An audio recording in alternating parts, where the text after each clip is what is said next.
Plantcast, o podcast sobre fisiologia e nutrição de plantas.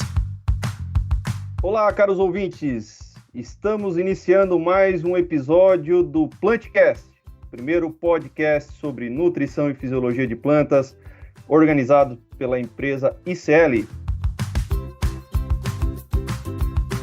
Eu me chamo João Paulo Generoso Silveira, estou como gerente de desenvolvimento de mercado na ICL na diretoria Centro-Sul e hoje serei o host desse nosso episódio. Para compor aqui a mesa, chamo ele Marcos Bezen. Marcos, dê um alô aí para os nossos ouvintes, Marcos.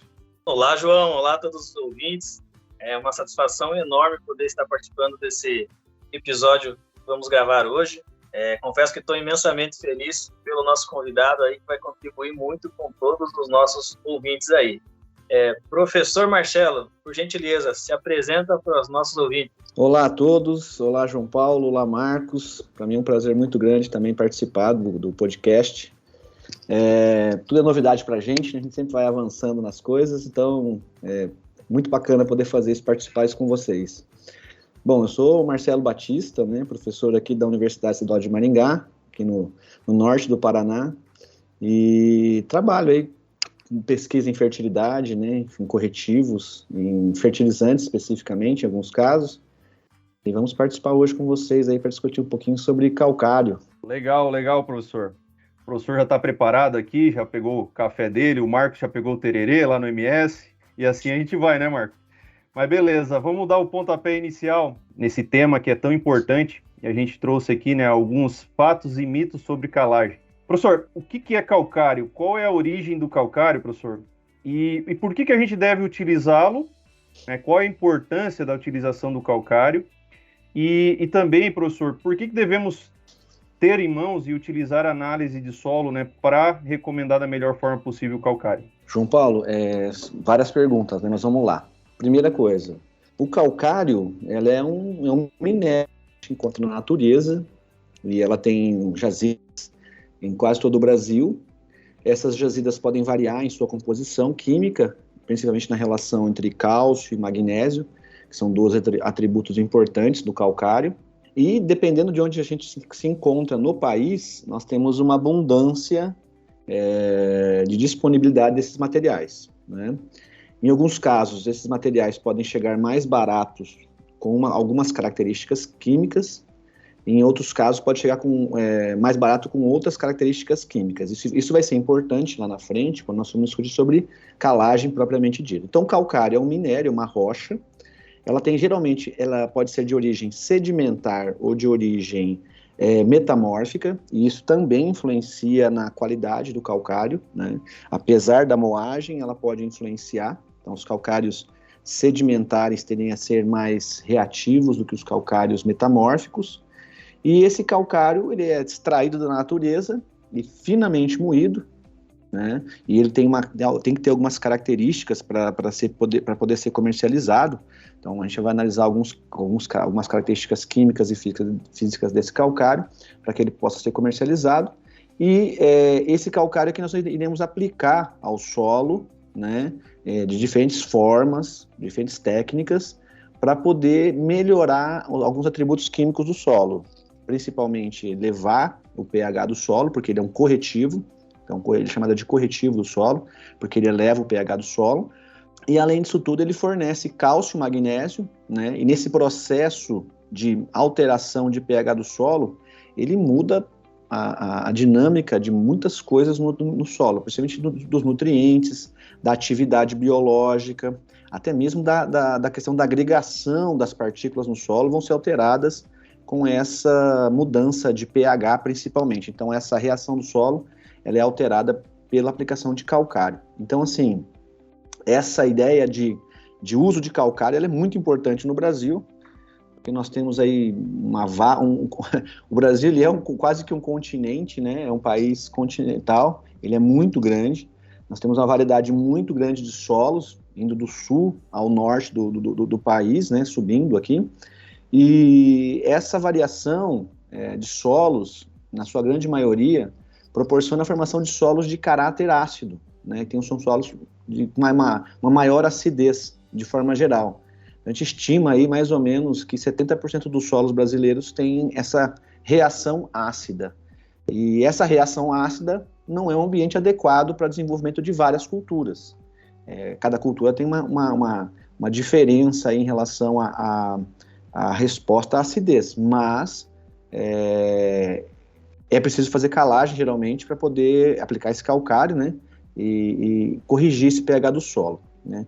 E todo esse processo, né, eu até brinco, né, Marcos, sempre falo isso aí, que tem, pessoal, o produtor tem um vizinho lá que põe o dedo no solo, põe o dedo na boca e fala que o pH do solo é 3,2, o teor de fósforo é 6 miligramas por decímetro cúbico, ou seja, é muito achismo, né, ainda em relação às recomendações de adubação, de calagem, né, de correção do solo de forma geral. E por mais que a gente tente e se esmere, eu até acredito que em um futuro próximo isso possa mudar, mas ainda a análise de solo é a principal ferramenta para determinar todos os atributos que nós precisamos para corrigir ou para melhorar essa fertilidade do solo. Então, a análise de solo ainda é uma medida imprescindível para nortear o que fazer em relação à calagem e adubação. É mais ou menos o seguinte, você tá num barco à noite, num navio à noite, né? Um navio afunda. Você está num barquinho, você tem que remar para algum lugar. Você vai remar para onde você vê uma luz. Concorda comigo? Então, a análise de solo é a mesma coisa, ela vai te dar uma direção. O pessoal sempre quer usar a análise de solo numa capacidade maior do que ela pode nos entregar. Mas é mais ou menos assim, você está perdido no nada e você tem que ir para uma direção. A análise de solo te dá essa direção. E o que a gente mais ouve é que é caro, né? Eu sempre brinquei, a análise de solo vai dar mais ou menos aí 0,01% do custo do fertilizante. Se eu pegasse 20 hectares e considerasse 4 safras, né, 2 anos. Então, assim, não é caro, né? É muito barato pelo que ela entrega. Então, eu acho que para ter um panorama geral, essa é a ideia. E uma coisa importante é o fato de chamar a gente de aplicação de calcário como calagem, né? Porque essa terminação agem sempre dá ideia de muito, né? Bastante. Potassagem, fosfatagem, né? Calagem, gessagem. Então, quer dizer, eu vou aplicar em quantidades altas, né? Geralmente quantidades altas, né? Mas nós temos critérios para definir essas doses. Eu acho que é por aí, né, João Paulo? Excelente, professor. Começou com o pé direito aí a nossa partida. Professor, ficou nítido para nós, para todos os ouvintes, que calcário é bom, né? E a pergunta que a gente faz agora é, quanto mais calcário, melhor? Eu digo isso pelo seguinte fato, professor. A gente olha alguns dados aí de consumo de calcário a nível nacional, ele tem crescido ano após ano, né, o que é muito bom, até devido à eficiência que causa, né, no uso dos fertilizantes, impactando, né, todos os nutrientes, mas o consumo hoje, se eu pegar o ano de 2021, foi um pouquinho acima de 50 milhões de toneladas de calcário, né, consumidos no Brasil. Há algumas estimativas apontam que deveria ser superior a 80 milhões esse número, né? Então, a gente tem aí um déficit do uso de calcário.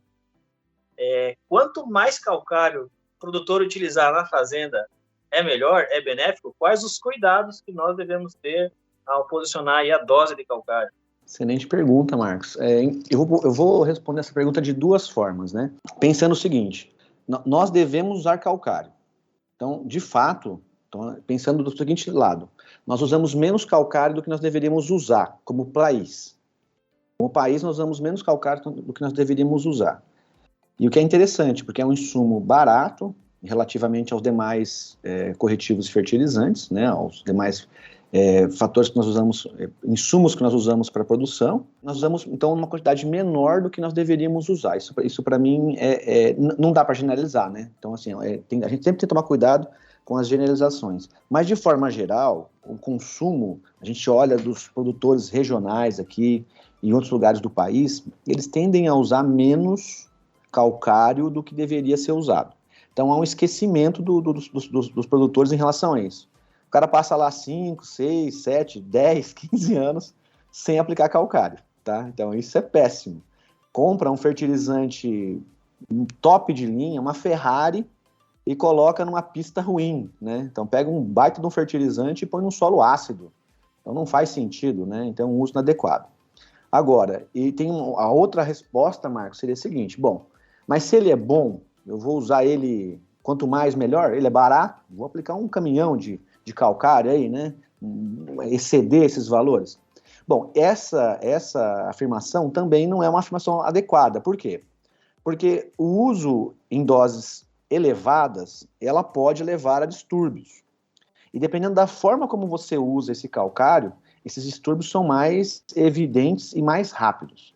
Então, por exemplo, a gente sabe que doses elevadas de calcário e incorporação vai causar problemas sérios de indisponibilização de uma série de nutrientes. Então, tem que existir um limite para essa dose ser aplicada. E quando você aplica isso em superfície, esse efeito pode ser menor do que quando incorporado. Porém, ele ainda pode levar a trazer prejuízos, né? A gente sabe que diminui a disponibilidade, mesmo assim, mesmo em superfície, a gente observa que teores foliares de manganês em soja, de zinco em soja, de outros elementos, principalmente micronutrientes, diminui.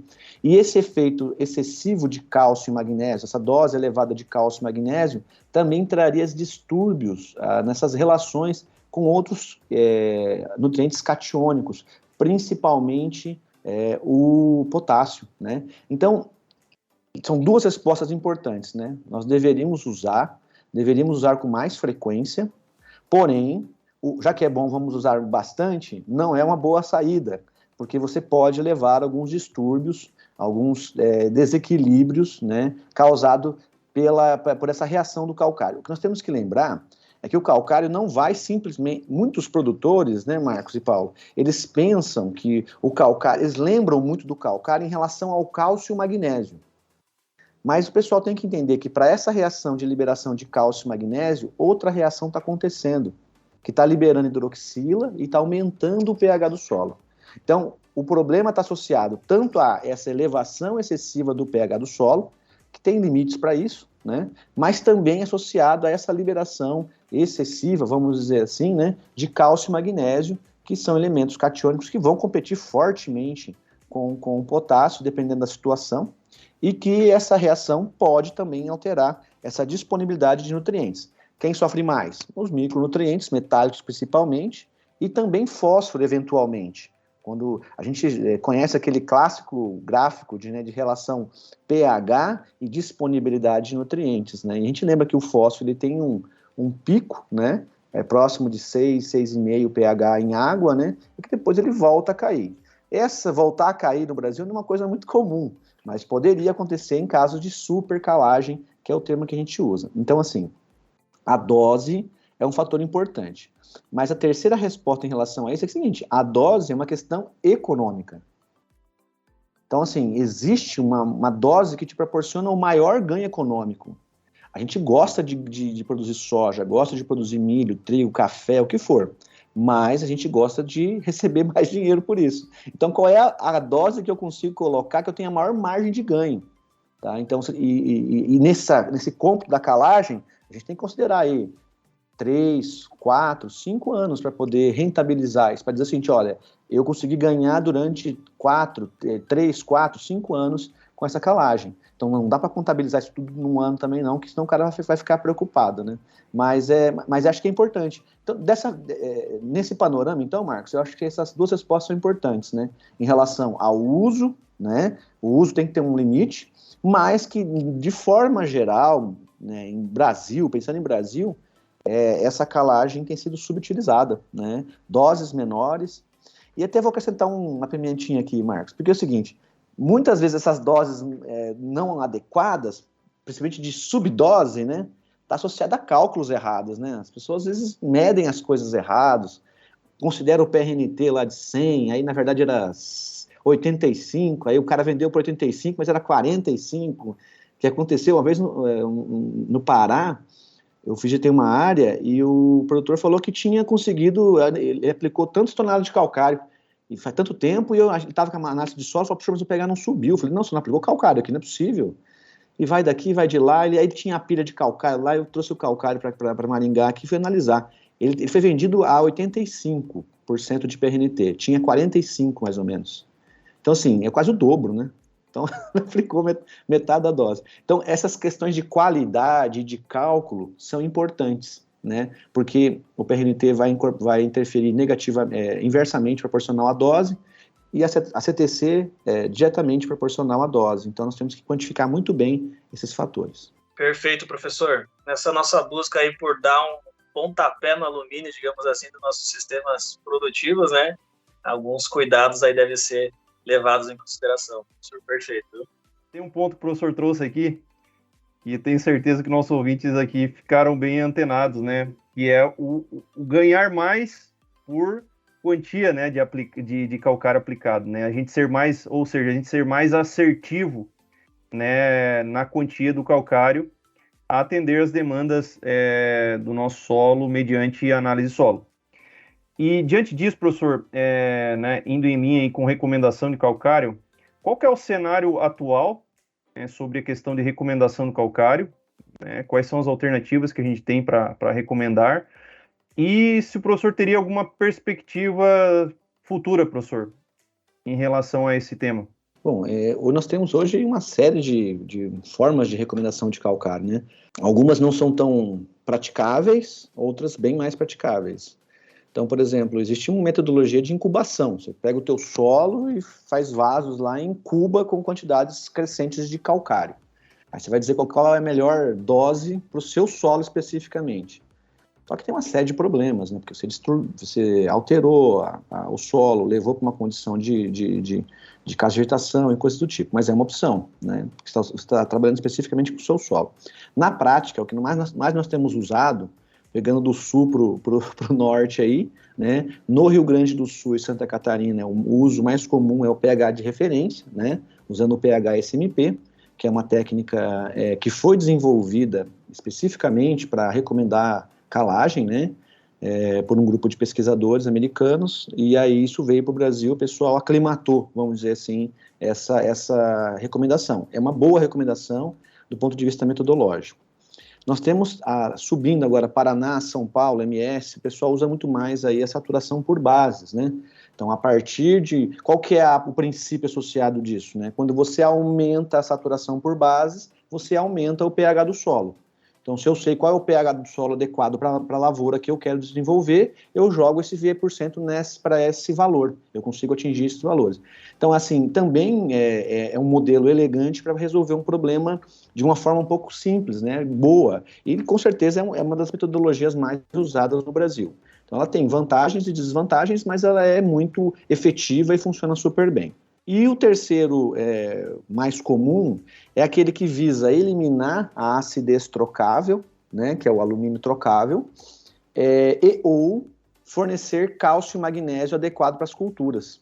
Então, em alguns casos, nós não temos o alumínio ou nós não temos um problema crítico de acidez, mas nós temos que suprir cálcio e magnésio. Então, por exemplo, o manual de Minas Gerais recomenda, é um exemplo, né, que ele recomenda a calagem com base na eliminação do alumínio tóxico, né, da acidez trocável, ou o fornecimento de cálcio e magnésio para atender níveis críticos adequados. Então, assim, tem outras metodologias mais ou menos usadas, mas, assim, essas são as principais e mais usadas amplamente no Brasil. Todas elas funcionam de forma adequada. Elas não vão dar o mesmo valor de dose, mas vão dar valores de dose muito próximos. E o que você tem que levar em consideração? O que foi calibrado na sua região, né? Então, se eu estivesse no sul, Paraná, Rio Grande do Sul, Santa Catarina, eu usaria muito mais o pH-SMP do que qualquer outra técnica. Então, é uma questão muito regional, porque os manuais propõem isso e eles foram testados naquelas condições. E, na verdade, o pessoal às vezes quer corrigir erros que não está associado à fórmula. Está muito mais associado à amostragem do solo, ao cálculo da densidade de calcário, né, ou até mesmo a erros de aplicação. Tá?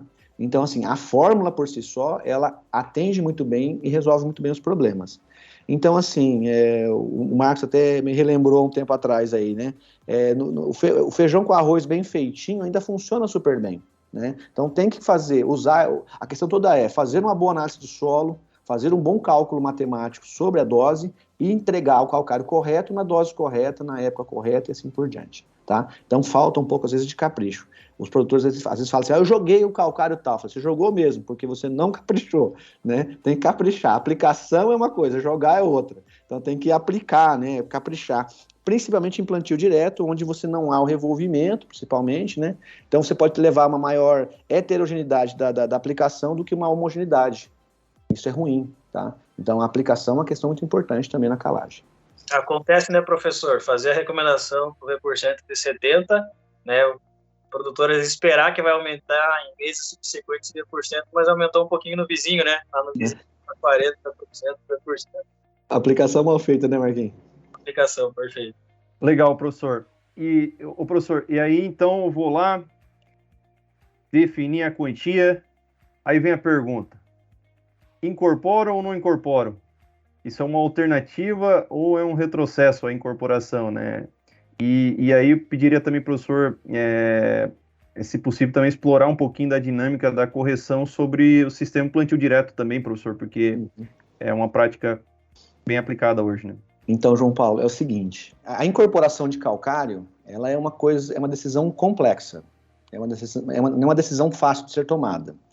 Mas a incorporação, em alguns casos, ela vai ter que ser recomendada, né? Então, o país é muito grande, né? Vou usar um exemplo mais próximo aqui de mim, que eu conheço bem.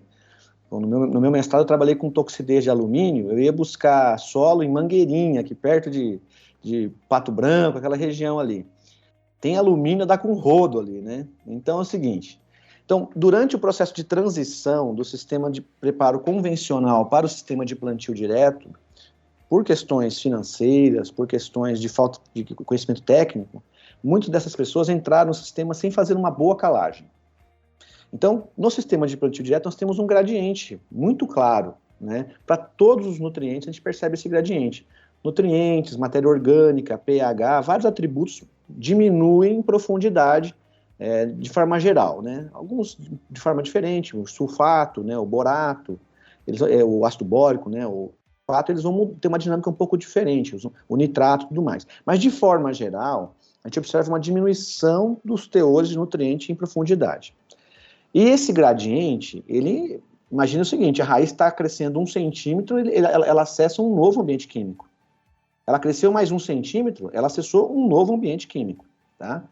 Então, o que acontece às vezes é que como esse pessoal entrou no sistema de plantio direto, sem fazer uma boa calagem previamente, que esse era o alicerce principal da transição do plantio convencional para o plantio direto, isso não foi feito.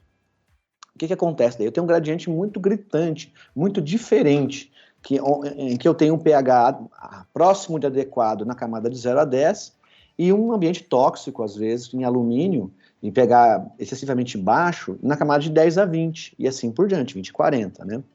Então, nesses casos, nós temos problemas de limitação química para o crescimento de raiz. É um impedimento químico para o crescimento de raiz.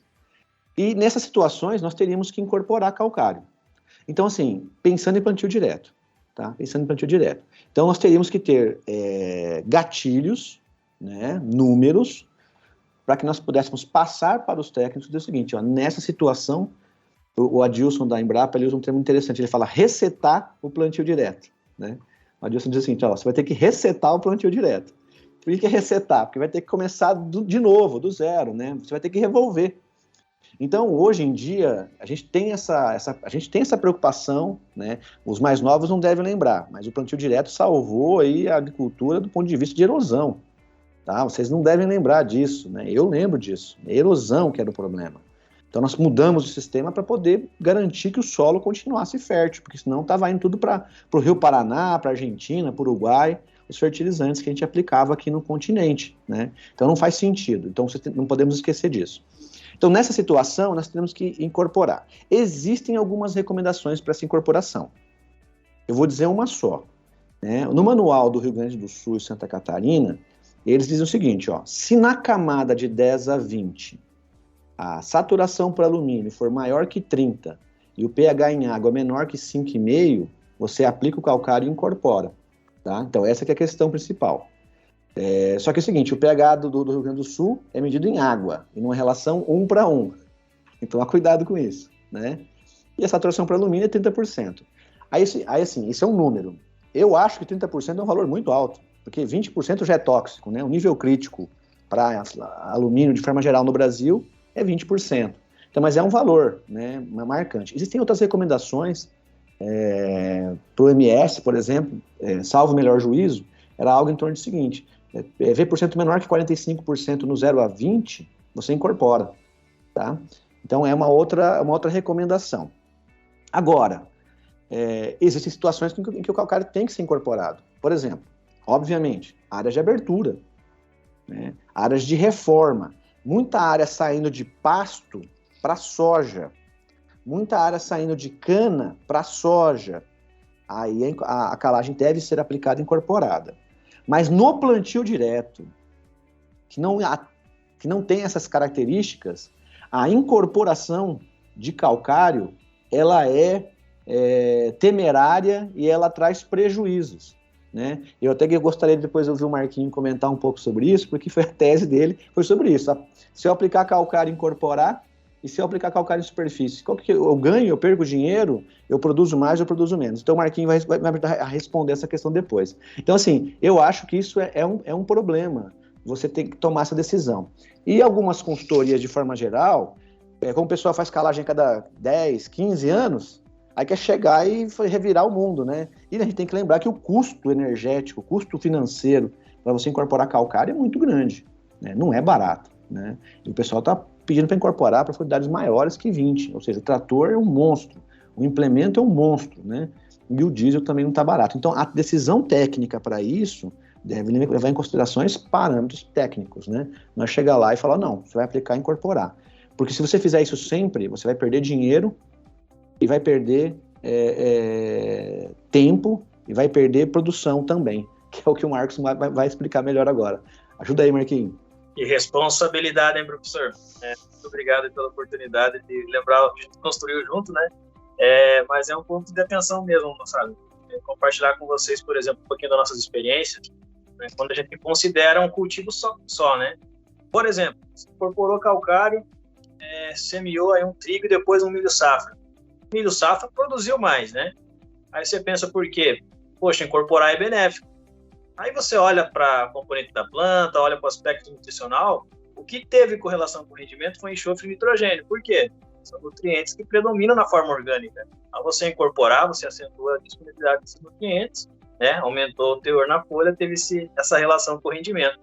Mas quando a gente olha para o sistema como um todo, aí, um experimento desde 2012, né, professor, são várias safras, não há por que incorporar calcário numa área inteira histórica de correção, tá? Então, é sempre importante a gente entender que nunca olhe para um cultivo só quando a gente fala em correção de solo.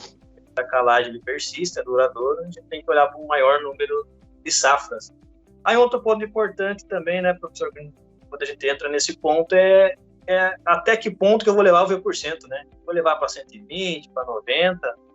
Nessas áreas da nossa experiência, que não tivemos vantagem em levar o V% para 90. Detalhe, qualidade da aplicação. O que a gente calculou foi aplicado na parcela, na área útil, né? E temos sim equipamentos hoje na agricultura que permitem uma correta aplicação. Agora, se ela está sendo feita a nível de campo, aí é outra questão, tá? Mas não tivemos vantagem em levar o V% a 90, né? O teor de potássio na folha é diminuído abaixo das faixas de suficiência, de zinco, de manganês, até de ferro. O teor de ferro na folha pode ficar abaixo do que é considerado adequado. Então, é um pouco disso aí, né, professor? Tem que olhar para o maior número de safras e fazer o básico aí muito bem feito. Agora eu vou devolver uma pergunta aí, professor. Professor, a gente tem alguns posicionamentos mais empíricos, né, quando a gente pensa em calagem, né? Tem alguns profissionais do setor que olham para o solo, sabem quanto tem de cálcio, quanto tem de alumínio, quanto do calcário que já reagiu.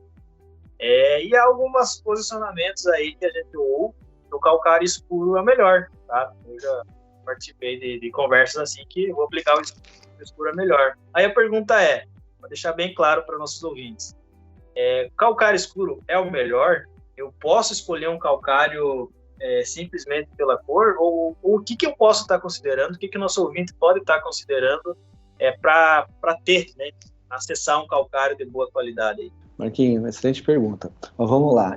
Entre o meu mestrado e meu doutorado, eu trabalhei como agrônomo no campo, né, em cooperativa. Né? Então, aí uma vez eu estava na cooperativa, assim, então um produtor falou para mim assim, olha, Marcelo, esse ano eu vou aplicar calcário.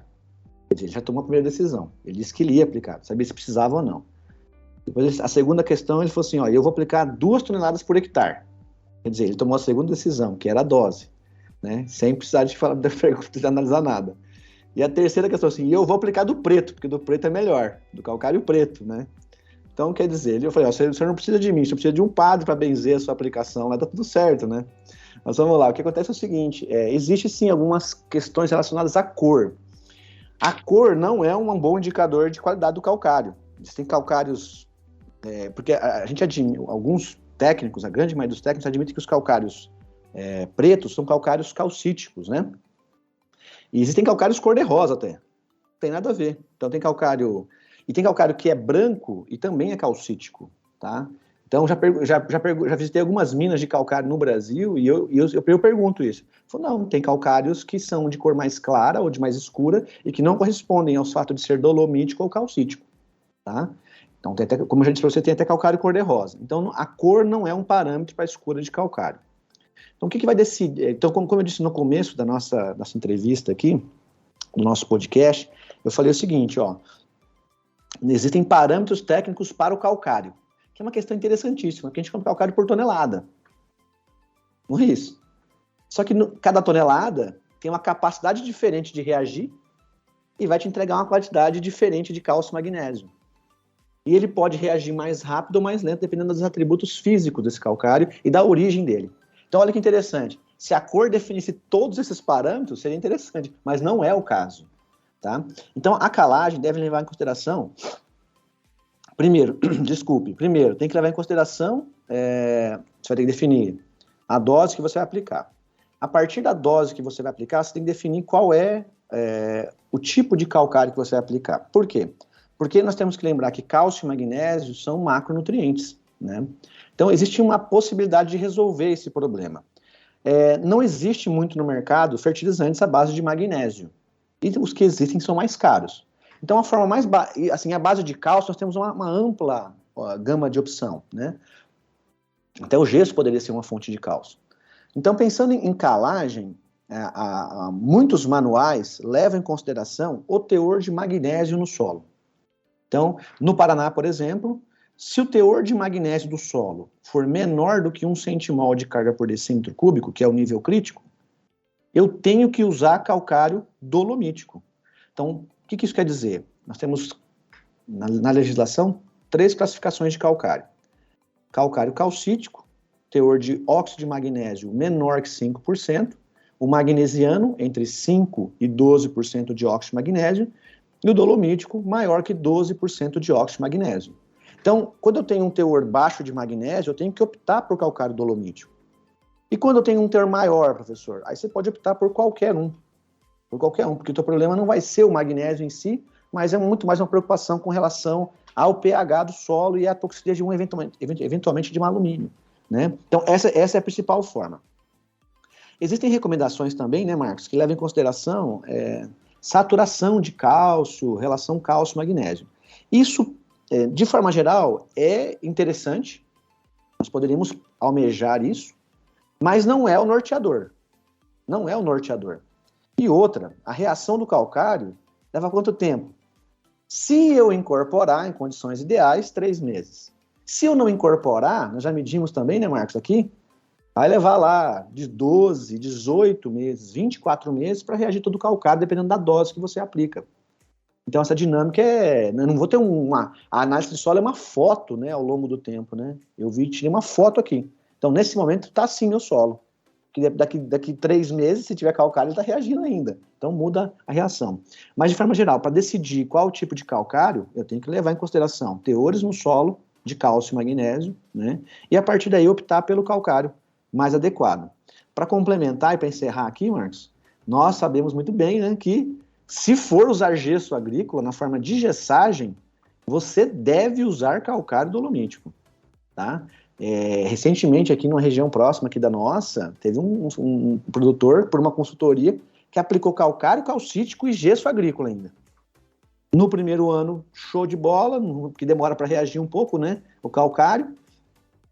No outro ano, já apareceu todos os sintomas e teve perda de produção, tá? Então tem que tomar um pouco de cuidado com essas relações aí, né? Sempre que optar por gessagem, que já tem cálcio, né? Opte pelo calcário dolomítico previamente. O professor, muito legal aqui, o professor comentou então, né? Se a gente for trabalhar com aplicação de gesso, é interessante, não interessante, mas a gente deve trabalhar então com calcário dolomítico, né? Como até o professor trouxe um case aqui, né, de uma problemática, quando trabalhou com calcítico e mais gesso, né?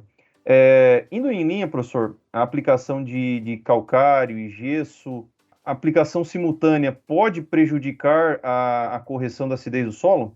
Então, João Paulo, nos nossos experimentos aqui em Maringá, em Campo Mourão, a gente sempre aplicou junto, né? O calcário e na sequência o gesso, por exemplo, para tentar avaliar esses valores de cálcio, de calagem e gessagem simultâneos, né? Então, assim, quimicamente falando, o ideal seria aplicar calcário num ano e gesso no outro ano. Seria o ideal.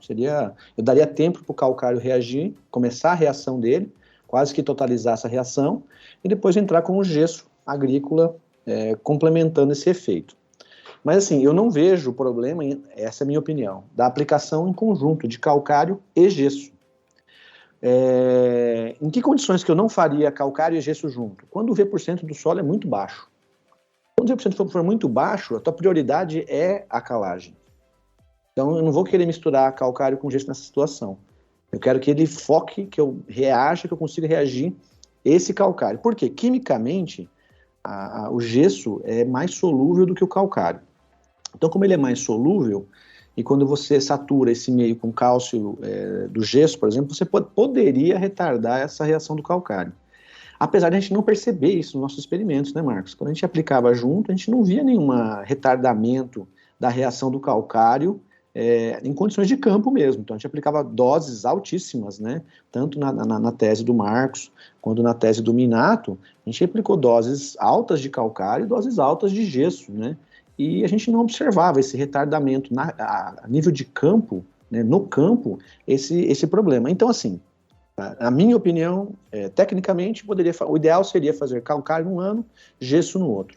Mas você poderia aplicar calcário e gesso ao mesmo tempo na área, sem problema, sem trazer problemas. A não ser que você tenha um problema de acidez muito alta, né, de um V% muito baixo. Nesse caso, você tem que priorizar com certeza a calagem primeiro e depois a gessagem. Um outro detalhe importante em relação a essa questão logística, né, nós temos que lembrar que calcários são minas que se encontram em todo o território nacional. Então, como eu disse, em alguns casos nós temos a entrega de calcário numa propriedade, pode ser que o calcário calcítico seja mais barato do que o dolomítico. No Paraná, o calcário calcítico é mais caro que o dolomítico, via de regra. Então, nessas situações, em áreas muito grandes, você comprar um calcário dolomítico, que vem de mais longe, que a logística é mais difícil, tudo mais, pode encarecer o processo. Então, como nós podemos trabalhar nessas áreas? Nessas áreas, você deve focar no calcário calcítico para elevar a V% ao valor que você deseja, e você trazer parte do calcário dolomítico a um preço mais caro, mas para usar em doses menores, simplesmente para atender o nível crítico de magnésio. Então você vai ter que fazer um trabalho de correção da acidez com o calcário calcítico, se ele for mais barato, e você usar o calcário dolomítico em doses menores, mas para atender o nível crítico de magnésio na propriedade. Então a decisão da calagem, ela depende muito também da logística, do preço e do material que você tem disponível. Então, pensando em Brasil, né? Então, não dá para condenar um ou outro, nós podemos usar ambos. O que a gente tem que sempre se pautar é pelas questões técnicas. Qual é a sua decisão? A sua decisão é com base na técnica. Quem recomenda os engenheiros agrônomos, então eles têm que ser técnicos naquilo que fazem, não temos que dar muita opinião. A questão toda é uma questão técnica, explicar por que vai fazer isso. Ô Marcos, você comentou aqui em trabalho de pesquisa desde 2012, então a gente está falando em 10 anos de trabalho, e você trouxe uma informação aqui que eu fiquei agora curioso. Você falou em saturação de base aí 90%. e que, né, nesses patamares não trouxe resultados, né, ou mais do que isso, ou nesses patamares não trouxe resultado interessante. Nesses trabalhos, né, que vocês realizaram, qual é o V% que a gente deve ter como alvo, né, visando as altas produtividades, Marco? João, ouvintes, professor Marcelo, nesse quesito aí, a gente trabalhando com produtividades altas, é válido ressaltar, tá? Superou 5 mil quilos de soja por hectare, tivemos ótimas produções de trigo. Nós observamos ao longo desses 10 anos aí que o melhor V%, né, a partir do momento que começou a haver resposta à aplicação do calcário, porque são áreas de reaplicação. Então, tem um histórico de correção, o calcário foi aplicado em 2012 e reaplicado em 2016, onde começou a surgir a resposta às doses de calcário. A gente observa que, com muita segurança, que o V% de 70, ele acaba sendo aí o mais adequado, tá? Tanto no aspecto econômico, né, o professor bem pontuou, não tem por que eu aplicar muito, tenho que considerar o aspecto econômico, mas em termos de status nutricional, né, considerando todos os macro e micro na folha, produtividade, o V% de 70 acaba sendo aí o mais indicado para as nossas condições. Não vemos o porquê de aumentar aí um V% para valores superiores a 90, o pessoal gosta de aumentar a 100, tá? Mantendo altas produtividades no sistema estabelecido. Professor, calcário aumenta o pH e você aumentou demais aqui o nosso conhecimento, aqui, o entendimento de todos os nossos ouvintes, com pontos cruciais sobre a calagem, né? Esse insumo aí tão nobre na nossa agricultura, né? O professor Volney, da Federal do Paraná, sempre fala que é um produto nobre, eu adoro essa colocação. Caminhando para o nosso final, né? Passou muito rápido esse bate-papo aqui, descontraído, muito embasamento, né? E resultado de pesquisa também. A gente discutiu aí um pouquinho sobre alguns mitos, né? Se é necessário eu olhar para a cor do calcário apenas no posicionamento, né? Iniciando o que é o calcário, né? Eu posso considerar apenas a cor para fazer uma boa escolha de um calcário? Como é que eu vou aplicar esse calcário, né? Como que é a dinâmica da correção? Muito bem explorado, abordado, professor. Deixou claro aí para todos nós, né? Partimos sobre o retorno do investimento, um ponto importante, né? Que vale para tudo na agricultura. A gente tem que considerar o retorno sobre o investimento, tá? E necessariamente calcário é bom, mas eu não preciso, né? Não tenho essa necessidade de extrapolar na dose. O professor então abordou aí a dinâmica de correção da calagem, né? O modo de aplicação, então, reforçando aos ouvintes, né? A gente vai fazer a calagem incorporada, áreas já cultivadas, a gente vai olhar para profundidade de 10 a 20, 20 a 30, né? Então, olhar um pouquinho para camadas superficiais, bem explorado, professor. E a questão da calagem com a gessagem, né? A gente não tem observado aí um impedimento, né? Que não seja recomendado fazer os dois de forma simultânea, né? Embora que é o que a literatura traga para nós. Professor, resumimos aqui um pouquinho do que foi discutido, né? Muito produtivo esse bate-papo. E eu queria ouvir de você agora, deixasse uma mensagem final para os nossos ouvintes, encerramento aí. Primeiramente, muito obrigado pelo convite, João Paulo e Marcos, né? Um prazer muito grande poder falar com vocês no podcast, que eu sei que é muito ouvido. E para mim também é um prazer muito grande poder participar de um evento desse e tendo você, Marquinho, como uma pessoa que está me entrevistando aqui, né? Visto que você é uma pessoa que passou pelo nosso laboratório, né? Fez doutorado com a gente lá, e eu fico muito orgulhoso de ver vocês avançando na vida acadêmica. Isso é muito sincero e é de coração. Eu queria também deixar aqui, quem quiser conversar mais comigo, né? Eu estou no LinkedIn como Marcelo Batista, quem quiser seguir, né, conversar, entrar em contato, fico à disposição. Nós temos um grupo, João Paulo, lá aqui em Maringá, chamado Gesso. Eu até brinco, não é que a gente vende gesso, mas gesso é a sigla de Grupo de Estudos em Solos, né, aqui da Universidade Estadual de Maringá, que também está no LinkedIn, está no Facebook e está no Instagram, quem quiser seguir, é Gesso, que é Grupo de Estudos em Solos, e um convite, né, aqui em Maringá nós temos um programa de pós-graduação, em nível de mestrado e doutorado, ele é um dos melhores do Brasil, ele é avaliado pela CAPES como nível 6, né, o máximo é 7, e a gente sempre tem seleção para mestrandos e doutorandos, então a gente precisa de gente para fazer trabalhos como o Marcos fez, como outros colegas já fizeram, né, para tentar avançar e melhorar esse posicionamento de fertilizantes corretivos, né, e outros outras tecnologias e produtos disponíveis no mercado para aplicação na agricultura. Muito obrigado pela audiência de vocês e pelo convite de vocês. Excelente, professor. Nós que agradecemos. E é isso aí, nossos ouvintes. Dessa forma, nós encerramos mais um episódio. Até mais. Tchau, tchau.